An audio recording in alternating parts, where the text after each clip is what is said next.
Okay, so design. Design. I didn't go to school to be a garden designer. I just have studied kitchen gardens specifically because I love them. So I've researched them and looked at them extensively.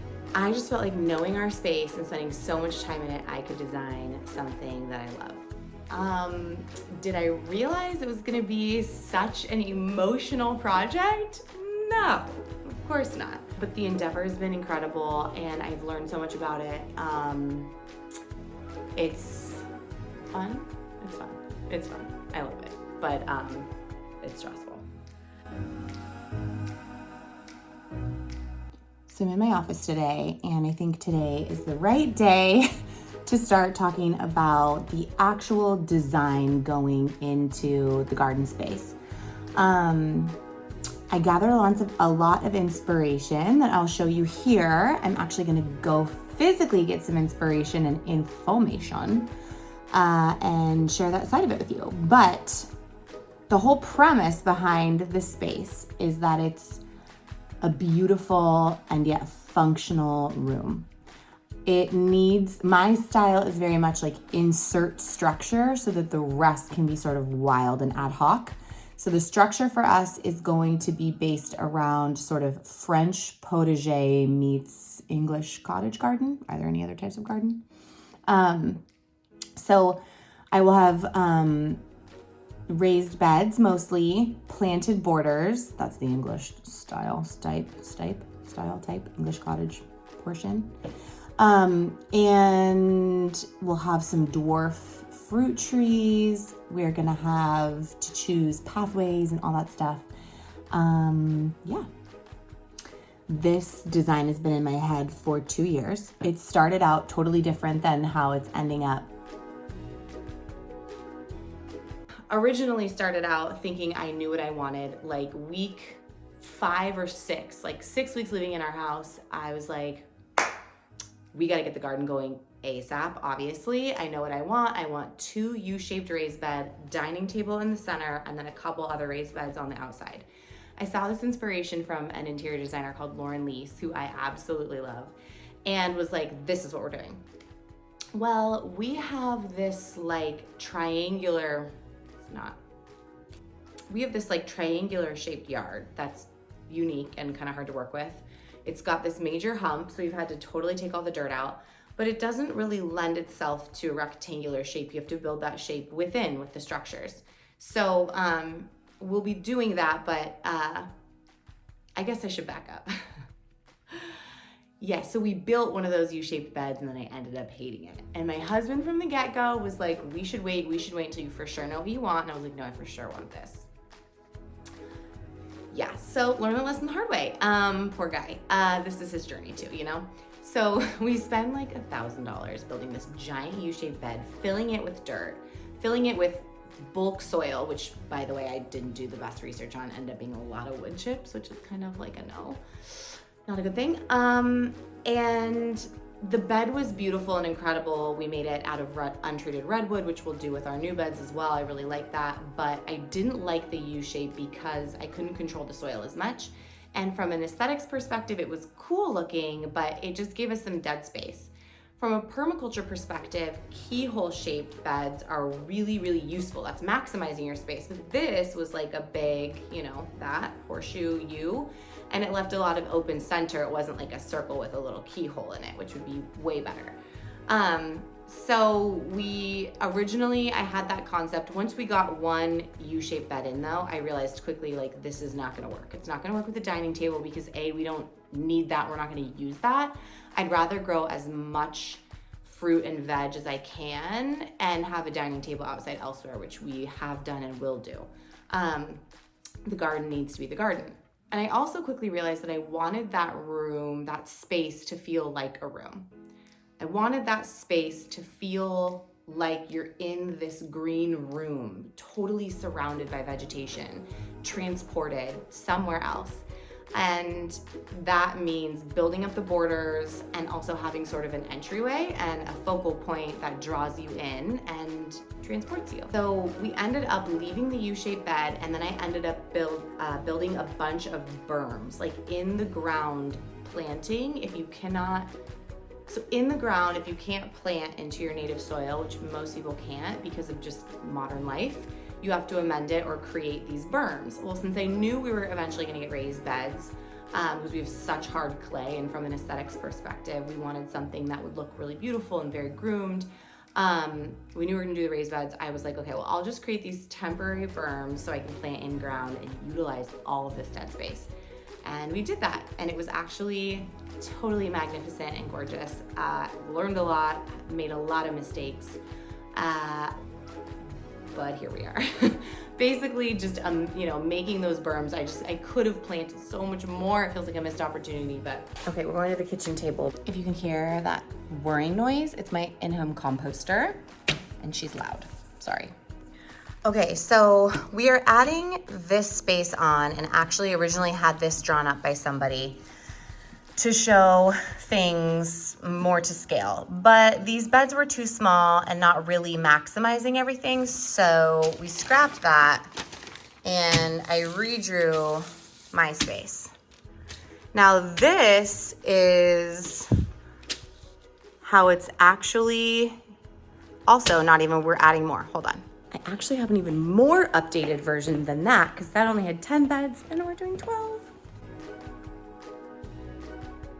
So the premise for the design that I have now is I will be creating structure that's very French potager style, those wooden raised beds, caps on the top, so you can sit on them and it looks very polished. We'll have pea gravel, again, very French potager. I'm gonna have some pots sprinkled throughout. I'll have a pot at the entryway, a giant arch trellis that functions sort of as an arbor to take you in. We'll have a beautiful fountain, and then 12 raised beds that will all be scattered about in a specific arrangement.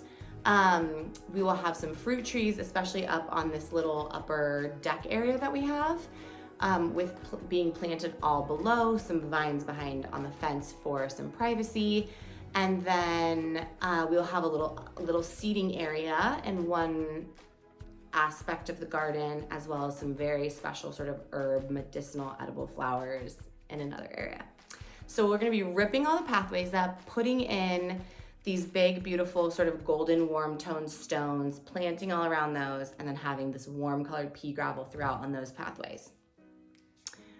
The raised beds I had custom built, and I had a very special feature built in. I'm gonna make you wait to see it, but it's my favorite thing I'm so excited about. And it's basically for the kids. Maybe it's my own inner child that I've designed this for, but I'm so excited about that element of it.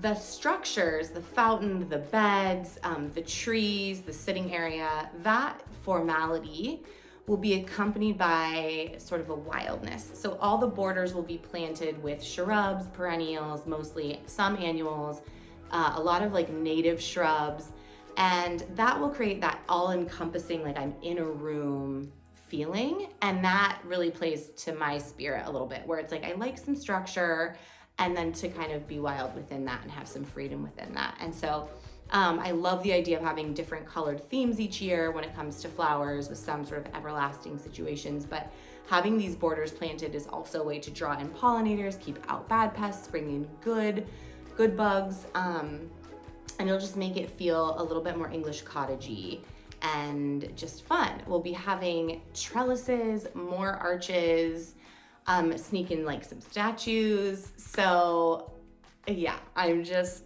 so excited. Okay, here she is, sort of, minus 2 beds, but this is the layout and this is the most understandable way to look at it. When you walk out to the garden, you'll enter this way from our backyard and go up to a fountain. Then there will be 12 beds with these borders being planted. This will be a little sitting area. This will have some trees. And then up here will be like our little ledge that's plantable also. Because I kind of like that French style, we'll be using wooden raised beds for all 12 of the beds. They'll look exactly the same. I like having a little cap on the top. We're having them custom built instead of doing them ourselves because to achieve the desired look we want, it would just take so long for us to do on like nights and weekends. So we're having a professional whip them out for us. The fountain, I'm on the fence about. I still need to choose it, but there's this sort of circular trough stone vibe I love that we might have fabricated, or we might get something sort of farmy, like Tuscan farmy, that has like the little spouts that's on the ground. But I need something that I can put a grate into at the top because of the kids. I don't want them to be able to fall into the water. The other choices we're needing to make is where I put my potting bench, what that looks like, and then again, like I said, the materials for the pathways. I think the most common materials are either pea gravel, gravel, DG, mulch, or maybe grass, I guess. We are gonna do pea gravel, and the smallest 3/8 size, I think will look the softest and the prettiest. So all of these considerations, the pea gravel and the boxes are getting ordered. The boxes have been ordered, and I've got some fun surprises for you when you see that, because I do have 2 special elements that will make our boxes incredibly unique and also very custom, that I've not seen done very many other places. So the way that I've designed a lot of this is just on paper, manually, with like a gridded notepad. And then I've also drawn it out for my husband to really get a sense, but actually gave me a lot more peace after doing that. I have not done any 3D renderings. I just didn't feel the need to. I have hired people to do that for other projects, and that's such a beautiful way to really like feel a space. Probably totally should have done that. But I just did everything by hand, and then I've just been telling our contractor what I want to help with execution. And honestly, we've been hit with a lot of challenges when it comes to design. A couple things is fitting all these beds into the space that we have requires very specific measurements. Where we enter and exit the garden, the focal points, from our dining room, you can see into the space. So making sure what we design outside aligns with the view from inside. The colors to match the tones of our home. We have a very colonial style home that's brick, so that's warm. Having warm tones with our pathways have been important. But also just, I think the hardest part has just been knowing with confidence what I want, why I want it, and that for sure I'm gonna like it. So we'll see. I've taken a ton of inspiration from interior designers, famous gardeners, Arch Digest, Pinterest, obviously. And it's been really fun to sort of gather all the bits and pieces of what I've loved and then assemble it in my own way, interpret it for my needs, which again are primarily for growing food. I am just obsessed with the edible plants in general, foraging, growing, using them, all of it. And really trying to see if I can convert these 12 beds, I think it's like 300 square feet, into a garden that can primarily replace a majority of our vegetables. It will be a challenge. That's not as much space as you think, especially considering that in modern day, people eat so differently. Like, we cook broccoli year round for our kids. It's not really the way food was designed. It's not the way plants were designed. We can't produce broccoli year round. However, I've heard there are some spring and summer varieties of brassicas that grow well in SoCal. We're gonna need to try them. But I've been gathering inspiration from all around the web and even some in person, which I'll bring you guys along on the ride for, to see how other people do it and to just make sure that I do know what I want, but also that we're maximizing the space. When you're in a small space, when you're in suburbia, it's costly to make changes, it's costly to do it in the first place, and it's really about maximization and going vertical and thinking outside the box and just coming up with unique ways to make your space beautiful and extremely functional. Let's dig into some inspiration images. I'm gonna show you guys some of the things I loved and why I liked them, because that's like the fun stuff. Okay, it's hard to take a video of the computer, but I think this is the easiest way to do it. So this is my primary inspiration board. And what it's showing you are spaces that I just like, but these are very functional. So these are pathways that I like, this, and this, and we'll probably do something closest to this. Then we have this fountain inspiration here and here, and we will have both of these. So this will be in the center, and then this one will be off in like the herb garden area. This is very much going to be our entry point with 2 pots and this arch here, but my pots will be bigger. Then here you see some boxwoods, and we will have some boxwood hedges that are probably this shape, but this height. I also just always love the aesthetics of the wood with the green, with the trellises, and then the mixture of wood with pots and trellises. And again, you see some hedging with that pathway here. So this is really like vibey for me. But it's all about like gathering inspiration and deciding what you are and what you're not. As I go through all the designs, I start seeing like a bunch of themes where I was like, I loved the wooden raised bed look. I love stone raised beds, but that's insanely expensive, and I'm way too indecisive to like brick and mortar something into the ground. And I noticed I liked raised beds with caps on the top. I like how they look, but for functionality, you can kind of perch on the edge. And then when I reached out to our custom raised bed designer, he showed me some of his designs, which I had actually never seen before. So you'll get to see those. They're unique in the way that they're built, but they're less common. So I liked that. I liked the way that they looked, and you'll get to see that later. But the other thing I want to talk about is the hedge. So when we're looking from our backyard to the garden, I wanted there to be this delineation and this formality. So we'll put in this row of boxwood hedges, and that's very French potager, very formal garden. Again, that's a structural piece that will allow some of the border wildness to like make sense. So that's why I chose that. It's not as common. It's not like an American garden thing. A lot of people would do like a fence, but my thought is if we do have pest issues, I can hide a wire fence behind the boxwoods. However, the raised beds will be pretty bumped up against it. The other thing I really wanted with this garden was a lot of verticalness. So I will have a big arch for the entry with 2 big pots. We're gonna have dwarf lemon trees in those pots, and then the archway behind it to create an entrance that really draws people in. And then I may even be able to get away with a second arch behind that. One is because it'll give me the ability to grow at least 4 more huge plants than I would normally be able to in my beds, and it'll give us, for like even pumpkins or squash or melons or beans, anything that needs over 6 feet to climb can go on those trellises and give us a ton of produce.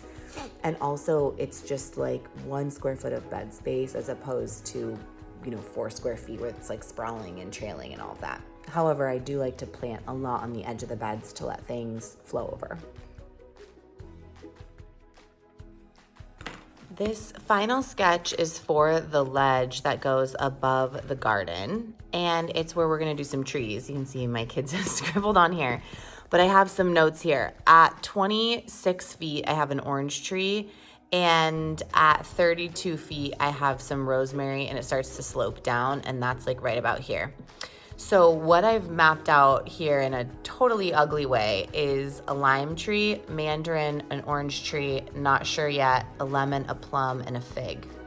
These are all going to be 4 feet apart on center, which means that there is a tree stem, the trunk of the tree is here, and then 4 feet, another trunk, 4 feet, another trunk. And this is for a very small backyard project, how you would map it out. And I'm just gonna prune everything to stay small. Now mixed in here, I'm gonna have things like nasturtium, yarrow, echinacea, all woven in under the ground cover. We'll probably do some garlic and some chives to help with pests. And these are all, we'll do also, let's see, we'll add dill for pollinators.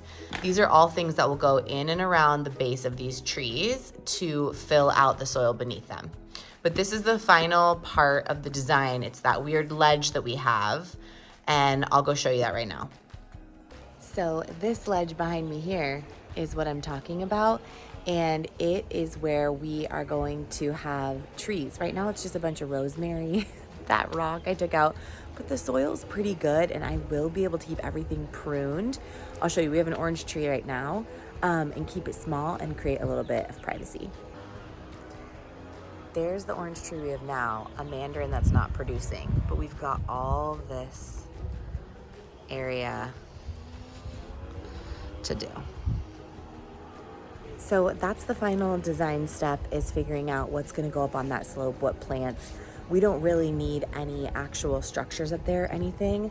I might do a little bit of rock detailing using that stuff to create the guilds around the trees. If we want that visual interest, I don't know. But plants are kind of the last thing. I've got in my mind a little bit of an idea of what I want, but I'm gonna sit down and do a lot of research around how big everything gets, spread, height, the colors, the watering, the conditions. There are some plants I still need to research, but I kind of just have an idea of what I want it to look like. So all that stuff comes next.